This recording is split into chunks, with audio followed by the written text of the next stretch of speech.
upon deaf ears.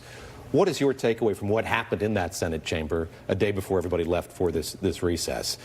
As Chuck Schumer said, this should be a nonpartisan issue. This should be something that we all care about. And indeed, I think the weirdest moment looking at that afternoon hearing for me is you had Republicans making these kind of conspiratorial allegations about it during the wrong hearing. I think that was perhaps more suited, or a better audience for that was in the morning. But as Jill's saying, when you're laying out the backstory and you look at the remit that Robert Mueller had to look at election interference, it seemed particularly dissonant to have them complaining and talking about it in that setting. Yeah, it's strange. And to Jill's point, I think we can boil the Democratic message down to one word, which should be guilty. Okay, I accept that. Guilty.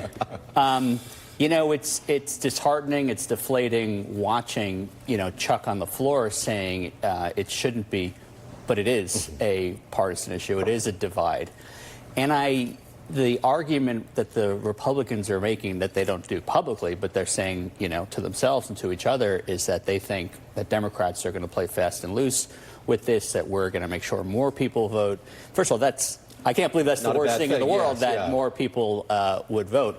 But what's truly scary about this is, again, forget about the fact, even if Bob Mueller had been the Energizer the other day, he didn't say much except the topics we're talking about exoneration, about WikiLeaks, and about the ongoing threat. And it was just not about Russia. And why would we be surprised about that? We have Donald Trump every day nearly saying it didn't happen. It surely didn't come to my benefit. Oh, by the way, come 2020, I'm ready to take more. And, I try to avoid with if Hillary had won stuff, but if she had won, let's just say the exact same circumstances, that she had won the Electoral College by 70,000 votes, and someone said, hey, we think Russia was helping you, she wouldn't bury it under the rug. She would be incensed. She would say, this is not going to stand. I don't care who it benefited. Russia would be screwed right now, because she would be saying, this isn't acceptable, and if you do it again, or if we see you doing it again, and by the way, we are seeing you do it again, we're going to come back pretty hard. So this should be something above politics. It's not. It's not, and it's even within the jaded, world of what we all live in, it's disheartening. Can I add to something he just said? Because he said, if Hillary had won. If there hadn't been a Fox News, if there wasn't one right now, there's no question that impeachment would have already started. Criminal trials might have started. Office of Legal Counsel could have been changed. Their opinion is just an opinion. But for sure, American people would believe overwhelmingly that he is guilty of crime. Jill, you can't possibly be saying there's hypocrisy among the Republican Party. Michael Steele, I want to get get your observations of my home state senator. This is post Michael Steele. There you go, post Michael Steele. Exactly. And that's Richard Burr, the head of the Senate Intelligence Committee. Yeah. I mentioned the report that they released this week.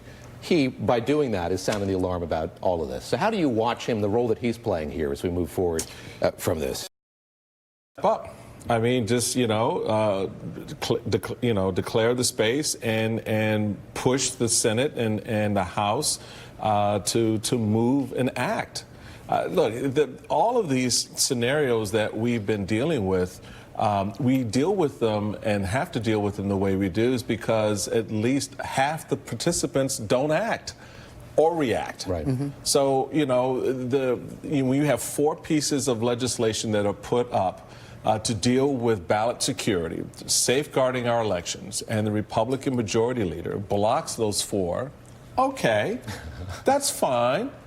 Then what are your plans? What if you don't like the 4 that we've put up, then give us your plan. Then give us something. Don't just go home for summer recess. And so when you look at someone like Burr who's saying, look, we've got to start to move and act and do these things, the test for him is going to get his colleagues to get behind and reinforce that effort. I mean, yeah, I can stand up and wave the white flag and say, okay, we've got to do something. But if we don't, there you go. All I